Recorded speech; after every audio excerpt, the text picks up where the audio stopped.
Hello అండి. ఈరోజు recipe వచ్చి చికెన్ గ్రేవీ కర్రీ. ఇది రైస్‌లోకి గానీ, చపాతీల్లోకి గానీ, బగారా రైస్‌లోకి గానీ ఎనీథింగ్ బావుంటుంది. మీరు కూడా ఒకసారి ట్రై చేయండి. ప్రాసెస్ చూద్దాం. ముందుగా స్టవ్ ఆన్ చేసి ఒక పాన్ పెట్టుకొని ఆయిల్ వేడి చేసుకోవాలండి. తర్వాత సన్నగా తరిగి పెట్టుకున్న ఆనియన్స్‌ని, 3 పచ్చిమిర్చిని కూడా కట్ చేసి పచ్చి వాసన పోయేంత వరకు ఒక 5 మినిట్స్ మగ్గపెట్టుకోవాలి. అలా మగ్గే లోపల మనం ఒక మీడియం సైజు టమాటాలను కూడా కట్ చేసి పక్కన ఉంచుకోవాలండి.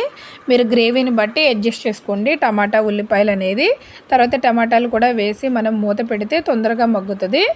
తర్వాత ఈ లోపల మనం అది మగ్గే లోపల ఉప్పు, పసుపు వేసి కడిగి పెట్టుకున్న చికెన్లో ఉప్పు, కారం, పసుపు, ఫ్రెష్గా దంచి పెట్టుకున్న అల్లం వెల్లుల్లి పేస్ట్ను కూడా వేసి మొత్తం కలుపుకోవాలి. ఇలా ముందే మ్యాగ్నేట్ చేసి పెట్టుకోవడం వల్ల మనకి ముక్క అనేది చప్పగా కాకుండా ఉప్పు, కారం అనేది బాగా పడుతుంది. ఈ లోపల ఇది మగ్గిందేమో చూద్దాము. ఈ విధంగా మొత్తం ఆయిల్ సపరేట్ అయ్యేంత వరకు మగ్గిన తర్వాత ఇది మిక్సీ చేసి గ్రైండ్ చేసి పక్కన పెట్టుకోవాలండి. తర్వాత మనం ఏదైతే కర్రీ చేస్తామో ఆ ప్యాన్ తీసుకోవాలి. ఈ విధంగా ఒక ప్యాన్ తీసుకుని ఆయిల్ వేసుకుని హోల్ గరం మసాలా స్పైసెస్ కూడా దీనిలో మనం వేసుకుందాము. దాల్చిన చెక్క, లవంగాలు, ఇలాచి, ఆకు వేసుకుని కొంచెం కరివేపాకు కూడా వేసుకుని వేగిన తర్వాత మనం ముందుగా గ్రైండ్ చేసి పెట్టుకున్న పేస్ట్ను కూడా దీనిలో వేసుకుందాము. వేసుకుని మొత్తం ఆయిల్ సపరేట్ అయ్యేంత వరకు మనం మగ్గపెట్టుకోవాలి. చూస్తున్నారు కదా, ఈ విధంగా మనం మొత్తం మగ్గపెట్టుకోవాలి. పచ్చివాసన పోయేంత వరకు మనం మగ్గపెట్టుకోవాలండి. ఇది ఆల్రెడీ మనం మగ్గపెట్టాం కాబట్టి ఎక్కువ మగ్గపెట్టాల్సిన అవసరం ఉండదు. దీనిలో మనం కొంచెం పసుపు కూడా యాడ్ చేసి అడుగు పట్టకుండా తిప్పుకుంటూ ఉండాలి. తర్వాత ఈ విధంగా మనం తిప్పుతున్నప్పుడు ఆయిల్ సపరేట్ అయ్యేంత వరకు తిప్పుకోవాలండి. దగ్గరుండి కొంచెం చేసుకోవాల్సిన కర్రీ బాగుంటుంది. టేస్ట్ అయితే చాలా బాగుంటుంది. ఒకసారి మీరు కూడా ట్రై చేయండి. మీరు ఈ ప్రాసెస్లో చేస్తే కింద కామెంట్ బాక్స్లో చెప్పండి.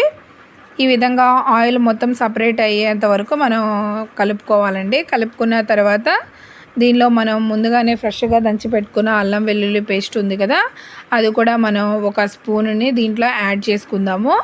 ఆల్రెడీ మనం మ్యాగ్నేట్ చేసి పెట్టుకున్నాం కదా, దానిలో వేసాం కాబట్టి దీనిలో స్పైసీ చూసి మనం వేసుకుని ఇది కూడా పచ్చివాసన పోయేంత వరకు కొంచెం మనం వేసుకొని తిప్పుకోవాలండి. ముందుగా నేను జీడిపప్పుని పేస్ట్ చేసి పెట్టుకున్నాను.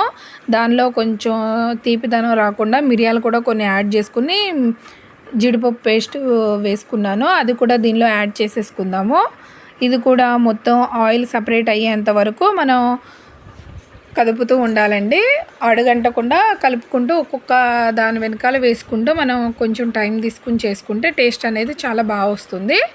ఈ విధంగా మొత్తం మగ్గిన తర్వాత కారము, కొంచెం గరం మసాలా, ఒక అర స్పూన్ ధనియాల పొడి వేసి ఇది కూడా మొత్తం కలిసేంత వరకు కలుపుకొని ఆయిల్ సపరేట్ అయ్యేంత వరకు మగ్గ పెట్టుకోవాలి. తర్వాత మనం దీనిలో మ్యాగ్నేట్ చేసి పెట్టుకున్న చికెన్ కూడా మనం వేసేసుకోవాలి. ఈ విధంగా మనం వేసుకున్న తర్వాత మగ్గ పెట్టుకోవాలండి. చికెన్ అనేది మొత్తం ఈ మసాలా స్పైసెస్ అన్నీ పట్టేలాగా బాగా కదుపుకోవాలి.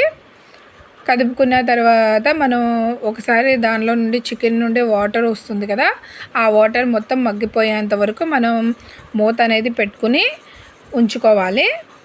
ఇలా మూత పెట్టుకుని మగ్గుతూ ఉండగా ఆయిల్ సపరేట్ అయ్యేంత వరకు మనం మగ్గ పెట్టుకోవాలండి. చూస్తున్నారు కదా, ఈ విధంగా ఆయిల్ మొత్తం సపరేట్ అయ్యేంత వరకు మగ్గ పెట్టుకుని చూస్తూ తిప్పుతూ ఈ విధంగా మొత్తం మనకి ఆయిల్ సపరేట్ అయ్యేంత వరకు మగ్గ పెట్టుకోవాలండి. ఇలా ఆయిల్ సపరేట్ అయ్యేంత వరకు మగ్గ పెట్టుకుంటే కూర అనేది చాలా టేస్ట్గా ఉంటుంది. ఈ విధంగా మొత్తం మగ్గిన తర్వాత మనం దీనిలో వాటర్ అనేది పోసుకొని చికెన్ ఉడకబెట్టుకోవడమే. ఈ విధంగా మనకి తగినన్ని వాటర్ పోసుకుని మనకి గ్రేవీ వచ్చేంత వరకు మనం ఉడకబెట్టుకోవడమేనండి. ఈ విధంగా వాటర్ పోసి మనం ఉడకబెట్టుకుందాము. తర్వాత మొత్తం ఒకసారి కదిపి మూత పెట్టేసుకుందామండి. మూత పెట్టుకుని ఒక 15 మినిట్స్ ఉడకబెట్టుకున్న తర్వాత ఈ విధంగా ఉంటుంది కర్రీ అనేది. తర్వాత లాస్ట్లో మనం దీనిలో చికెన్ మసాలా అనేది వేసుకుందాము. ఆల్రెడీ గరం మసాలా అవన్నీ వేసేసాం కాబట్టి లాస్ట్లో చికెన్ మసాలా అనేది ఒక అర స్పూన్ వేసుకున్న తర్వాత ఫ్లేవర్ కోసం కొంచెం కొత్తిమీరని కూడా యాడ్ చేసుకుందాము. ఈ విధంగా మొత్తం యాడ్ చేసుకున్న తర్వాత మొత్తం గ్రేవీ అనేది మనకి ఎంత అయితే కావాలో దాన్ని బట్టి మనం చూసుకుని స్టవ్ ఆఫ్ చేసుకోవడమేనండి. సర్వింగ్ బౌల్లో తీసుకోవడమే. చికెన్ గ్రేవీ కర్రీ అనేది రెడీ అయిపోయినట్టే. చూస్తున్నారు కదా, ఎంతో టేస్టీగా ఉండే చికెన్ గ్రేవీ కర్రీని మీరు కూడా ఒకసారి ట్రై చేయండి. మా వీడియోస్ కనుక మీకు నచ్చితే ఫాలో అవ్వండి, సబ్స్క్రైబ్ చేయండి, లైక్ చేయండి, షేర్ చేయండి. మరిన్ని వీడియోస్ కోసం మా ఛానల్ని ఫాలో అవ్వండి. Thank you.